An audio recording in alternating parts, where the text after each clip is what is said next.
ಇವತ್ತು ಪ್ರಜಾಪ್ರಭುತ್ವದ ಹಬ್ಬ ಯಾರು ಕೂಡ ಮಿಸ್ ಮಾಡದೆ ಇವತ್ತು ವೋಟ್ ಅನ್ನ ಹಾಕಬೇಕಾಗುತ್ತೆ. ಎಕ್ಸಾಕ್ಟ್ ಆಗಿ 1 ಗಂಟೆ ಆಯಿತು. ಬೆಳಗ್ಗೆ 7 ಗಂಟೆಯಿಂದ ಇಲ್ಲಿ ವೋಟಿಂಗ್ ಎಲ್ಲಾ ಕಡೆಯೂ ಕೂಡ 14 ಕ್ಷೇತ್ರದಲ್ಲೂ ಕೂಡ ಆರಂಭ ಆಗಿದೆ. ಬಿರುಸಿನ ಮತದಾನ ಆಗ್ತಾ ಇದೆ. ಕೆಲವೊಂದಿಷ್ಟು ಭಾಗದಲ್ಲಿ ಸ್ವಲ್ಪ ಪ್ರಮಾಣದಲ್ಲಿ ತಗ್ಗಿದ ರೀತಿಯಲ್ಲಿ ಮತದಾನ ಕಂಡು ಬಂದರೂ ಕೂಡ ಸಂಜೆಯ ವೇಳೆಗೆ ಏರಬಹುದು ಅನ್ನೋ ನಿರೀಕ್ಷೆ ಪ್ರತಿಯೊಬ್ಬರಿಗೂ ಕೂಡ ಇದೆ.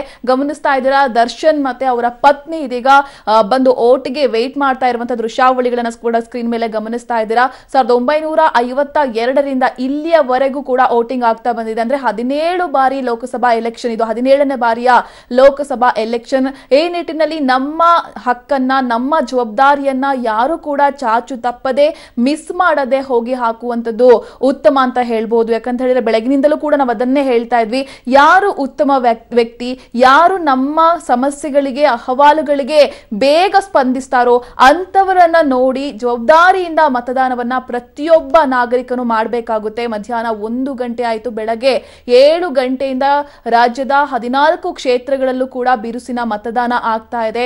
ಅಂಗವಿಕಲರಿಗೆ ಅಂತ ಹೇಳಿ ಸ್ಪೆಷಲ್ ಆಗಿ ಅವ್ರಿಗೆ ಅಂತ ವೆಹಿಕಲ್ ಅರೇಂಜ್ ಆಗಿದೆ. ಜೊತೆಗೆ ಯಾವುದೇ ರೀತಿಯ ಆಮಿಷಗಳಿಗೆ ಬಲಿಯಾಗದೆ ಸೂಕ್ತ ವ್ಯಕ್ತಿ ಯಾರು, ನಮ್ಗೆ ಏನಾದ್ರು ಸಮಸ್ಯೆ ಆದಾಗ ಅಥವಾ ನಾವೇನೋ ಸಂಕಷ್ಟದಲ್ಲಿದ್ದಾಗ ಯಾರು ಬೇಗ ನಮ್ಗೆ ವೋಟ್ ಹಾಕಿ ಗೆಲ್ಲಿಸುವಂತ ಮಹಾನ್ ಜವಾಬ್ದಾರಿ ನಮ್ಮ ಮೇಲಿದೆ. ಈ ನಿಟ್ಟಿನಲ್ಲಿ ಪ್ರತಿಯೊಬ್ರು ಕೂಡ ಇನ್ನು ಬಿಸಿಲು ಅಂತ ಹೇಳಿ ಯಾರು ಕೂಡ ಮನೆಯಲ್ಲಿ ಕೂತ್ಕೊಳ್ಬೇಡಿ, ಹೋಗಿ ಎಲ್ಲರೂ ಕೂಡ ವೋಟ್ ಅನ್ನ ಮಾಡಿ. ಗಮನಿಸ್ತಾ ಇದ್ದೀರಾ, ಈಗ ಸುಮಲತಾ ಅಂಬರೀಶ್ ಅವರು ವೋಟ್ ಮಾಡಿ ಹೋಗ್ತಾ ಇರುವಂತಹ ಸಂದರ್ಭದಲ್ಲಿ ನಿಖಿಲ್ ಕೂಡ ದೊಡ್ಡ ಅರಸನಕೆರೆ ಆ ಒಂದು ಏರಿಯಾಕ್ಕೆ ಬರ್ತಾರೆ, ಮುಖಾಮುಖಿ ಆಗ್ತಾರೆ. ಒಬ್ಬರಿಗೊಬ್ಬರು all the best, good luck ಅನ್ನ ಹೇಳ್ಕೊಂಡು ಮುಂದೆ ಸಾಗ್ತಾ ಇರುವಂತಹ ದೃಶ್ಯಾವಳಿಗಳನ್ನ ಸ್ಕ್ರೀನ್ ಮೇಲೆ ಗಮನಿಸ್ತಾ ಇದ್ದೀರಾ. ಮತ್ತೊಂದು ಕಡೆ ದರ್ಶನ್ ಮತ್ತು ಅವರ ಪತ್ನಿ ಇದೀಗ ರಾಜರಾಜೇಶ್ವರಿ ಕ್ಷೇತ್ರದಲ್ಲಿ ವೋಟ್ ಮಾಡೋದಕ್ಕೆ ಸರತಿ ಸಾಲಲ್ಲಿ ನಿಂತು ವೇಟ್ ಮಾಡ್ತಾ ಇರುವಂತಹ ದೃಶ್ಯಾವಳಿಗಳನ್ನ ಕೂಡ ಗಮನಿಸ್ತಾ ಇದ್ದೀರಾ. ಸಾಕಷ್ಟು ರೀತಿಯ ಜವಾಬ್ದಾರಿ ನಮ್ಮ ಮೇಲಿದೆ. ಮತ್ತೆ ಈಗ ಬೆಳಗಿನಿಂದಲೂ ಕೂಡ ನಾವು ಸಾಕಷ್ಟು ಬಾರಿ ಆ ವಿಚಾರವನ್ನ ಹೇಳ್ಕೊಂಡು ಬಂದಿದ್ವಿ. ಸಾಕಷ್ಟು ಮತದಾರರಿಗೆ ಈ ಏರಿಯಾದಲ್ಲಿ, ಈ ಕ್ಷೇತ್ರದಲ್ಲಿ ಯಾರು ಅಭ್ಯರ್ಥಿ ಅನ್ನೋದೇ ಗೊತ್ತಿಲ್ಲ. ಅಂತಹ ಬೆಳವಣಿಗೆಗಳು ಕೂಡ ಆಗಿದ್ದಾವೆ. ಈ ನಿಟ್ಟಿನಲ್ಲಿ ಎಲ್ಲರೂ ಕೂಡ ನಾವೊಂದು ವೋಟ್ ಹಾಕ್ತಿದೀವಿ ಅಂತ ಹೇಳಿದ್ರೆ ಆ ಕ್ಷೇತ್ರದಲ್ಲಿ ಯಾರು ಪ್ರತಿನಿಧಿಸ್ತಾ ಇದ್ದಾರೆ, ಅವರ ಹಿನ್ನೆಲೆ ಏನು, ಅವ್ರ ಕೆಲಸವನ್ನ ಮಾಡ್ತಾರಾ, ಈ ಎಲ್ಲಾ ಮಾಹಿತಿಯನ್ನ ತಿಳ್ಕೊಂಡ್ರೆ ಸೂಕ್ತ. ಯಾರೋ ಒಬ್ರು ಬಂದು ಇದಕ್ಕೆ ವೋಟ್ ಹಾಕಿ, ಇದಕ್ಕೆ ವೋಟ್ ಹಾಕಿ ಅಂತ ಹೇಳಿದ್ರೆ ವೋಟ್ ಹಾಕೋದಲ್ಲ. ತಿಳಿದು ನಮ್ಗೆ ಸ್ಪಂದಿಸ್ತಾರಾ, ಅಭಿವೃದ್ಧಿ ಕೆಲಸಗಳನ್ನ ಮಾಡಬಹುದಾ, ಯಾರನ್ನ ನಾವು ಆಯ್ಕೆ ಮಾಡಬೇಕು, ಇದೆಲ್ಲವನ್ನ ನೋಡ್ಕೊಂಡು ವೋಟ್ ಹಾಕಿದ್ರೆ ಸೂಕ್ತ ಅಂತ ಅನ್ಸುತ್ತೆ. ಸಂಜೆ 6 ಗಂಟೆಯ ತನಕ ಕೂಡ ಎಲ್ಲರಿಗೂ ಅವಕಾಶ ಇದೆ. ಮಂಡ್ಯ, ಮೈಸೂರು, ತುಮಕೂರು, ಜೊತೆಗೆ ಬೆಂಗಳೂರು ದಕ್ಷಿಣ, ಬೆಂಗಳೂರು ಉತ್ತರ, ಬೆಂಗಳೂರು ಗ್ರಾಮಾಂತರ, ಬೆಂಗಳೂರು ಕೇಂದ್ರ, ಚಿತ್ರದುರ್ಗ, ಕೋಲಾರ, ಇಲ್ಲೆಲ್ಲವೂ ಕೂಡ ಇವತ್ತು ಮೊದಲ ಹಂತದ, ರಾಜ್ಯದಲ್ಲಿ ಮೊದಲ ಹಂತದ ಎಲೆಕ್ಷನ್ ಆಗ್ತಾ ಇದೆ. 23ಕ್ಕೆ 2ನೇ ಹಂತದ ಎಲೆಕ್ಷನ್. ಅದೇ ರೀತಿ ಇವತ್ತು 13 ರಾಜ್ಯಗಳ 97 ಕ್ಷೇತ್ರಗಳಲ್ಲಿ ವೋಟಿಂಗ್ ಆಗ್ತಾ ಇದೆ. ಇದು ಇಡೀ ದೇಶಕ್ಕೆ 2ನೇ ಹಂತದ ಮತದಾನ ಆದ್ರೆ ನಮ್ಮ ಕರ್ನಾಟಕಕ್ಕೆ ಇದು ಮೊದಲ ಹಂತದ ಎಲೆಕ್ಷನ್. 14 ಕ್ಷೇತ್ರಗಳಿಗೆ ವೋಟಿಂಗ್ ಆಗ್ತಾ ಇದೆ. ಒಂದು ರೀತಿ ಈ ಬಾರಿ ವಿಭಿನ್ನವಾಗಿ ಇದ್ರೂ ಕೂಡ ಇದನ್ನೆಲ್ಲವನ್ನ ಕೂಡ ಗಮನಿಸಿಕೊಂಡು ಯಾರು ಮಾಡ್ತಾರೆ ಕೆಲಸ, ಅದನ್ನೆಲ್ಲವನ್ನ ಕೂಡ ಸೂಕ್ತವಾಗಿ ಗಮನಿಸಿಕೊಂಡು ನಾವು ಕೆಲಸವನ್ನ ಮಾಡಬೇಕಾಗುತ್ತೆ. ಸಂಜೆಯ ವೇಳೆಗೆ ಮಳೆ ಆಗುವಂತ ಸಾಧ್ಯತೆ ಇದೆ ಅಂತ ಕೂಡ ಹೇಳಲಾಗ್ತಿದೆ. ಈ ನಿಟ್ಟಿನಲ್ಲಿ ಈಗಲೇ ಹೋಗಿ ಎಲ್ಲರೂ ಕೂಡ ವೋಟ್ ಅನ್ನ ಮಾಡಿದ್ರೆ ಸೂಕ್ತ ಅಂತ ಅನ್ಸುತ್ತೆ. ಯಾಕಂತ ಹೇಳಿದ್ರೆ ನಮ್ಮ ಜವಾಬ್ದಾರಿಯನ್ನ ನಾವೇ ಖುದ್ದು ಅದನ್ನ ಮಾಡಿದ್ರೆ ಸೂಕ್ತ. ಯಾರು ಕೂಡ ಹೇಳ್ಬಾರ್ದು ನಾವೀಗ ವೋಟ್ ಹಾಕಿ ವೋಟ್ ಹಾಕಿ ವೋಟ್ ಹಾಕಿ ಅಂತ ಹೇಳ್ಬೋದು, ಬಟ್ ನಿಮ್ಗೆ ಅನ್ಸ್ಬಿಡ್ಬೇಕು ನಾವು ವೋಟ್ ಹಾಕ್ಬೇಕು ಅಂತ ಹೇಳಿ. ಗೊತ್ತೇ ಇದೆ, ಇತ್ತೀಚೆಗೆ ಈ ಹಿಂದೆ ಹೇಗಿತ್ತು ಗೊತ್ತಿಲ್ಲ, ಬಟ್ ಇತ್ತೀಚೆಗೆ ಸಾಮಾಜಿಕ ಜಾಲತಾಣ ಆಗ್ಲಿ ಎಲ್ಲಾ ಕಡೆಯೂ ಕೂಡ ಮತದಾನ ಅಂದ್ರೆ ಏನು, ಮತದಾನ ಅಂದ್ರೆ ಎಷ್ಟು ಇಂಪಾರ್ಟೆಂಟ್, ಒಬ್ಬ ವ್ಯಕ್ತಿ ಹೋಗಿ ವೋಟ್ ಮಾಡೋದು ಎಷ್ಟು ಅನಿವಾರ್ಯ, ಇದೆಲ್ಲದರ ಒಂದು ಇನ್ಫಾರ್ಮೇಶನ್ ಅನ್ನ ಬೇರೆ ಬೇರೆ ರೀತಿಯಲ್ಲಿ ಸಾಮಾಜಿಕ ಜಾಲತಾಣಗಳಾಗಿರ್ಬೋದು, ಬೇರೆ ಬೇರೆ ರೀತಿಯಲ್ಲಿ ನಾವು ನೋಡಿದ್ದೀವಿ. ಅದರ ಮಹತ್ವ ಏನು ಅಂತ ಪ್ರತಿಯೊಬ್ಬರು ಕೂಡ ವೋಟ್ ಹಾಕಿದ್ರೆ ಸೂಕ್ತ ಅಂತ ಅನ್ಸುತ್ತೆ. ಮತ್ತೆ ಯಾರಿಗೆ ವೋಟ್ ಹಾಕಬೇಕು, ಯಾರಿಗೆ ವೋಟ್ ಹಾಕಬಾರದು, ಇದನ್ನೆಲ್ಲವನ್ನ ಕೂಡ ನಾವೇ ನಿರ್ಧಾರ ಮಾಡ್ತೀವಿ. ಅದು ನಾವು ಸ್ವತಂತ್ರವಾಗಿ ನಮ್ಮ ಇಷ್ಟದ ಪ್ರಕಾರ ನಾವಿಲ್ಲಿ ವೋಟ್ ಅನ್ನ ಮಾಡಬಹುದು. ಜೊತೆಗೆ ಇವತ್ತು ಒಂದಷ್ಟು ರೂಲ್ಸ್ಗಳು ಕೂಡ ಇದ್ದಾವೆ. ಅಂದ್ರೆ ಮತಗಟ್ಟೆಗಳಲ್ಲಿ ಅದಕ್ಕಿಂತ 200 ಮೀಟರ್ ಆ ಕಡೆ ಬೇಕಾದ್ರೆ ಪ್ರಚಾರವನ್ನ ಮಾಡ್ಕೋಬಹುದು. ಮತಗಟ್ಟೆಯ ಮುಂಭಾಗದಲ್ಲಿ ಯಾವ ಅಭ್ಯರ್ಥಿಗಳು ಕೂಡ ಪ್ರಚಾರವನ್ನ ಮಾಡುವ ರೀತಿ ಇಲ್ಲ. ಬಟ್ ಬೆಳಗಿನಿಂದಲೂ ಕೂಡ ನಾವು ಗಮನಿಸಿದ್ವಿ, ಶಾಂತಿಯುತವಾಗಿಯೇ ಕರ್ನಾಟಕದ 14 ಕ್ಷೇತ್ರಗಳಲ್ಲಿ ಮತದಾನ ಆಗಿದೆ.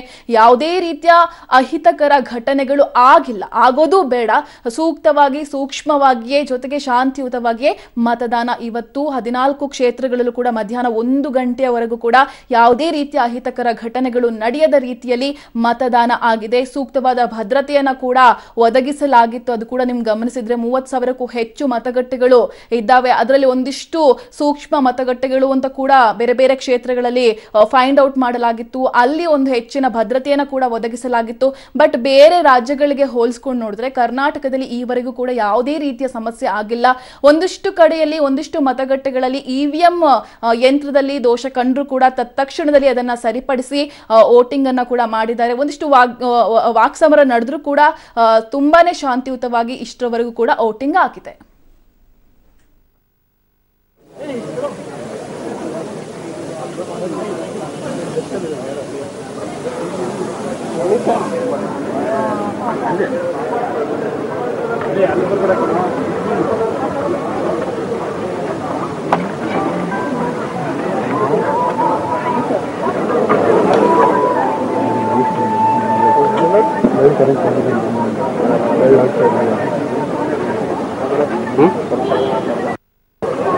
ನಂದಿ ಹಲೋ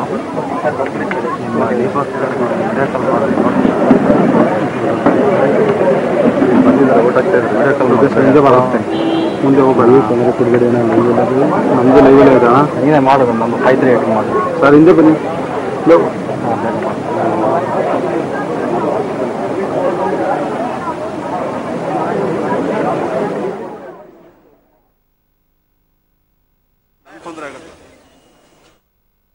ಗಮನಿಸ್ತಾ ಇದ್ದೀರಾ, ಬೆಳಗಿನಿಂದ ಯಾರೆಲ್ಲ ಸ್ಟಾರ್ ನಟ ನಟಿಯರಾಗಿರ್ಬೋದು, ಯಾರ ಅಭ್ಯರ್ಥಿಗಳಾಗಿರ್ಬೋದು, ಯಾರೆಲ್ಲ ವೋಟ್ ಮಾಡಿದ್ದಾರೆ ಅನ್ನೋದನ್ನ ತೋರಿಸ್ತಾ ಇದ್ದೀವಿ. ಬೆಳಗ್ಗೆನೆ ಹೋಗಿ ತಾರಾ ಅವರು ವೋಟ್ ಮಾಡಿದ್ದಾರೆ. ಆ ದೃಶ್ಯಾವಳಿಗಳನ್ನ ಗಮನಿಸ್ತಾ ಇದ್ದೀರಾ.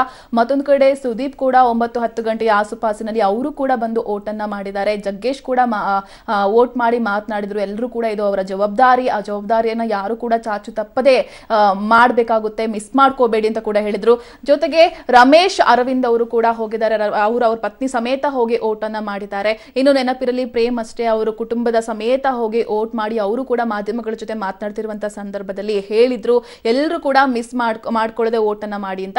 ಈಗ ಗಮನಿಸ್ತಾ ಇದ್ದೀರಾ, ತೇಜಸ್ವಿ ಸೂರ್ಯ ಅವರು ಕೂಡ ಬೆಳಗ್ಗೆ ಅವರ ಕುಟುಂಬದ ಜೊತೆಗೆ ಹೋಗಿ ವೋಟ್ ಮಾಡಿ ಪ್ರತಿಯೊಬ್ರು ಕೂಡ ವೋಟ್ ಅನ್ನ ಮಾಡಿ ಜವಾಬ್ದಾರಿಯುತವಾಗಿ ಮಾಡಿ ಯಾರು ನಾಯಕನಾಗಬೇಕು ಅಂತ ನೋಡ್ಕೊಂಡು ವೋಟ್ ಅನ್ನ ಮಾಡಿ ಅಂತ ಮಾಧ್ಯಮಗಳ ಮುಂದೆ ಮಾತನಾಡ್ತಿರುವಂತಹ ಸಂದರ್ಭದಲ್ಲಿ ತೇಜಸ್ವಿ ಸೂರ್ಯ ಹೇಳಿದ್ರು.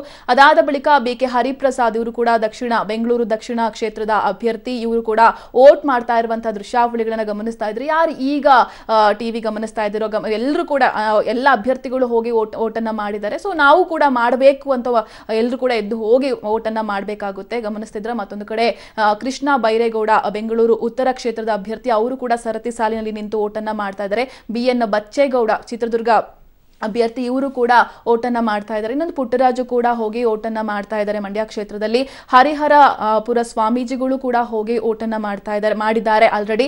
ಸುತ್ತೂರು ಶ್ರೀಗಳು ಕೂಡ ಹೋಗಿ ಅವರ ಜವಾಬ್ದಾರಿಯನ್ನ ಅವರು ಮಾಡಿರುವಂತದ್ದು, ವೋಟ್ ಅನ್ನ ಮಾಡಿರುವಂತದ್ದು. ಇನ್ನು UT ಖಾದರ್ ಕೂಡ ಅವರ ಫ್ಯಾಮಿಲಿ ಸಮೇತ ಹೋಗಿ ಇವತ್ತು ವೋಟ್ ಅನ್ನ ಮಾಡಿದ್ದಾರೆ. ಇಲ್ಲಿಯವರೆಗೂ ಕೂಡ ಆಲ್ಮೋಸ್ಟ್ ಅಲ್ಲಿ ಎಲ್ಲಾ ಅಭ್ಯರ್ಥಿಗಳು ಕೂಡ ಅವರವರ ಕ್ಷೇತ್ರದಲ್ಲಿ ಕುಟುಂಬ ಸಮೇತರಾಗಿ ವೋಟ್ ಅನ್ನ ಮಾಡಿದ್ದಾರೆ. ಇನ್ನು ಸಿನಿಮಾ ನಟ ನಟಿಯರು ಕೂಡ ಅವರ ಜವಾಬ್ದಾರಿಯನ್ನ ಅವರು ಇವತ್ತು ಮಾಡಿದ್ದಾರೆ. ವೋಟ್ ಮಾಡೋದು ನಮ್ಮ ಆದ್ಯ ಕರ್ತವ್ಯ, ನಾವೆಲ್ಲರೂ ಕೂಡ ವೋಟ್ ಅನ್ನ ಮಾಡಬೇಕು. ಯಾಕಂತ ಹೇಳಿದ್ರೆ ಸಿನಿಮಾ ನಟ ನಟಿಯರನ್ನ ಯಾಕಪ್ಪ ತೋರಿಸ್ತೀರಾ ನೀವು, ಅಂತ ಸ್ಪೆಷಲ್ ಏನು ಅಂತ ಹೇಳಿ ಒಂದಷ್ಟು ಮಂದಿ ಪ್ರಶ್ನೆಯನ್ನ ಕೂಡ ಮಾಡ್ತಾರೆ. ಯಾಕಂತ ಹೇಳಿದ್ರೆ ಅವರನ್ನ ಫಾಲೋ ಮಾಡುವಂತವ್ರು ಇರ್ತಾರೆ. ನಾವು ಫಾಲೋ ಮಾಡ್ತಾ ಇರುವಂತ ಸ್ಟಾರ್ ನಟ ನಟಿಯರೇ ಹೋಗಿ ವೋಟ್ ಅನ್ನ ಮಾಡಿದಾರಲ್ಲ, ಹಾಗಾದ್ರೆ ನಾವು ಮಿಸ್ ಮಾಡ್ಕೋಬಾರ್ದು ಅಂತ ಹೇಳಿ ಒಂದಷ್ಟು ಜನ ಹೋಗಿ ವೋಟ್ ಅನ್ನ ಮಾಡ್ತಾರೆ. ಅದೇ ರೀತಿಯಲ್ಲಿ ಬೆಳಗ್ಗೆನೆ ತಾರಾ ಅವರು ಬಂದು ವೋಟ್ ಮಾಡಿದ್ರು. ಅದರಂತೆ ಸುದೀಪ್ ಆಗ್ಲಿ, ಜಗ್ಗೇಶ್ ಆಗ್ಲಿ, ರಮೇಶ್ ಅರವಿಂದ್ ಆಗ್ಲಿ, ನೆನಪಿರಲಿ ಪ್ರೇಮ್ ಆಗ್ಲಿ, ಅಮೂಲ್ಯ ಆಗ್ಲಿ, ಈಗ ದರ್ಶನ್ ದಂಪತಿ ಕೂಡ ಹೋಗಿದ್ದಾರೆ. ಎಲ್ಲರೂ ಕೂಡ ಹೋಗಿ ವೋಟ್ ಅನ್ನ ಮಾಡಿದ್ದಾರೆ. ಮತ್ತೊಂದು ಕಡೆ ರಕ್ಷಿತಾ, ಪ್ರೇಮ್ ಅವರು ಕೂಡ ಹೋಗಿದ್ದಾರೆ. ಅವಿನಾಶ್, ಉಪೇಂದ್ರ, ಸುಂದರ್ ರಾಜ್, ದುನಿಯಾ ವಿಜಿ, ಜೊತೆಗೆ ಪ್ರಣೀತಾ, ರವಿಚಂದ್ರನ್ ಅವರು ವೋಟರ್ ಐಡಿಯನ್ನ ಮರ್ತುಬಿಟ್ಟು ಹೋಗಿದ್ರು. ಬಟ್ ಅವ್ರು ಹೇಳಿದ್ರು ನಾನು ವೋಟರ್ ಐಡಿ ತರೋ ತನಕ ಬೇಕಾದ್ರೆ ಇಲ್ಲೇ ವೇಟ್ ಮಾಡ್ತೀನಿ ಅಂತ. ಬಟ್ ಅಲ್ಲಿದ್ದಂಥ ಸಿಬ್ಬಂದಿಗಳು ಬೇಡ ನೀವು ವೋಟ್ ಮಾಡಿ ಅಂತ ಹೇಳಿ ಅವ್ರಿಗೆ ವೋಟ್ ಮಾಡಿಸಿದ್ರು. ನಂತರದಲ್ಲಿ ಪ್ರಣೀತಾ ಕೂಡ ಅವರ ಫ್ಯಾಮಿಲಿ ಜೊತೆ ಹೋಗಿ ವೋಟ್ ಅನ್ನ ಮಾಡಿದ್ದಾರೆ. ಅದರಂತೆ ರಾಧಿಕಾ ಪಂಡಿತ್ ಕೂಡ ವೋಟ್ ಮಾಡಿದ್ರು. ಇನ್ನು ದುನಿಯಾ ವಿಜಿ ಕೂಡ ಇವತ್ತು ವೋಟ್ ಅನ್ನ ಮಾಡಿದ್ದಾರೆ. ಉಪೇಂದ್ರ ಅವರು ಕೂಡ ಹೋಗಿ ಅವರ ಕ್ಷೇತ್ರ ಕ್ಷೇತ್ರಕ್ಕೆ ಹೋಗಿ ಅವರು ಓಟನ್ನ ಮಾಡಿ ಎಲ್ಲರೂ ಕೂಡ ವೋಟ್ ಮಾಡಬೇಕು ಅನ್ನೋ ಮೆಸೇಜ್ ಅನ್ನ ಕೊಟ್ಟಿದ್ದಾರೆ. ಇವತ್ತು ಬೆಳಗಿನಿಂದಲೂ ಕೂಡ ವೋಟಿಂಗ್ ಬಿರುಸಿನ ರೀತಿಯಲ್ಲಿ ಆಗ್ತಾ ಇದೆ. ಸಂಜೆಯ ವೇಳೆಗೆ ಎಷ್ಟು ಪರ್ಸೆಂಟ್ ಆಗುತ್ತೆ ಯಾಕಂತ ಹೇಳಿದ್ರೆ 2009ರಿಂದ 2014ಕ್ಕೆ ಇಡೀ ಮತದಾನದ ಪ್ರಮಾಣ ಏರಿಕೆಯಾಗಿತ್ತು. ಈಗ 2019ಕ್ಕೆ ಎಷ್ಟು ಪ್ರಮಾಣದಲ್ಲಿ ಏರಿಕೆ ಆಗಬಹುದು ಯಾಕಂತ ಹೇಳಿದ್ರೆ ಎಲ್ಲಾ ರೀತಿಯ ಜಾಗೃತಿಯನ್ನ ಚುನಾವಣಾ ಆಯೋಗ ಆಗ್ಲಿ ಒಂದಷ್ಟು ಮಂದಿ ಅವರೇ ಖುದ್ದು ಮತದಾನ ಅನ್ನೋದು ಎಷ್ಟು ಇಂಪಾರ್ಟೆಂಟ್ ಅಂತ ಹೇಳಿ ಯಾವಾಗ ಎಲೆಕ್ಷನ್ ಡೇಟ್ ಅನೌನ್ಸ್ ಆಯ್ತೋ ಅಲ್ಲಿಂದ ಇಲ್ಲಿಯವರೆಗೂ ಕೂಡ ಸಾಕಷ್ಟು ರೀತಿಯಲ್ಲಿ ಜಾಗೃತಿ ಕಾರ್ಯಕ್ರಮಗಳು ಕೂಡ ಆಗಿದ್ದಾವೆ. ಈ ನಿಟ್ಟಿನಲ್ಲಿ ಸ್ವಲ್ಪ ಹೆಚ್ಚಿನ ಪ್ರಮಾಣದಲ್ಲಿ ವೋಟಿಂಗ್ ಆಗಬಹುದು ಅನ್ನೋ ನಿರೀಕ್ಷೆ ಇದೆ. ಇನ್ನು ಬೆಂಗಳೂರು ಗಮನಿಸ್ತಾ ಇದ್ದೀರಾ, ಈಗ ಚಿತ್ರ ನಟ ನಟಿಯರು ಯಾರೆಲ್ಲ ಮಾಡಿದ್ದಾರೆ ಅಂತ ಹೇಳಿ, ಮುಂದೆ ನಾವು ಯಾರೆಲ್ಲ ರಾಜಕಾರಣಿಗಳು ವೋಟಿಂಗ್ ಮಾಡಿದ್ರು ಇವತ್ತು ಬೆಳಗಿನಿಂದ ಅಂತ ಅನ್ನೋದನ್ನ ಕೂಡ ತೋರಿಸ್ತಾ ಹೋಗ್ತೀವಿ. ಲೋಕಸಭಾ ಚುನಾವಣೆಗೆ ರಾಜ್ಯಾದ್ಯಂತ ಇವತ್ತು 2ನೇ ಹಂತದ ಮತದಾನ ಆರಂಭ ಆಗಿದೆ. ಗಮನಿಸ್ತಾ ಇದ್ದೀರಾ, ಕೃಷ್ಣ ಬೈರೇಗೌಡರು ಇವರು ಬೆಂಗಳೂರು ಉತ್ತರ ಕ್ಷೇತ್ರದ ಅಭ್ಯರ್ಥಿ, ಮೈತ್ರಿ ಅಭ್ಯರ್ಥಿ, ಒಕ್ಕಲಿಗ ಅಭ್ಯರ್ಥಿಗಳೇ ಕಣಕ್ಕೆ ಇಳಿದಿರುವಂತದ್ದು. ಅವರು ಸರತಿ ಸಾಲಲ್ಲಿ ನಿಂತು ವೋಟಿಂಗ್ ಮಾಡ್ತಿದ್ದಾರೆ. ಮತ್ತೊಂದು ಕಡೆ BN ಬಚ್ಚೇಗೌಡರು ಕೂಡ ಸರತಿ ಸಾಲಲ್ಲಿ ನಿಂತು ವೋಟ್ ಮಾಡಿ ನಂತರದಲ್ಲಿ ನಾನು ವೋಟ್ ಮಾಡಿದ್ದೀನಿ, ನೀವು ನಿಮ್ಮ ಜವಾಬ್ದಾರಿಯನ್ನ ಮರಿಬೇಡಿ ಅಂತ ಹೇಳಿ ಕ್ಯಾಮ್ರಾಗೆ ಪೋಸ್ಟ್ ಕೊಡ್ತಾ ಇದ್ದಾರೆ. ಮತ್ತೊಂದು ಕಡೆ ಪುಟ್ಟರಾಜು ಅವರು ಕೂಡ ಹೋಗಿ ವೋಟ್ ಮಾಡ್ತಾ ಇರುವಂತಹ ದೃಶ್ಯಾವಳಿಗಳನ್ನ ಗಮನಿಸ್ತಾ ಇದ್ದೀರಾ. ಹರಿಹರಪುರ ಸ್ವಾಮೀಜಿಗಳು ಕೂಡ ವೋಟ್ ಅನ್ನ ಮಾಡಿದ್ದಾರೆ.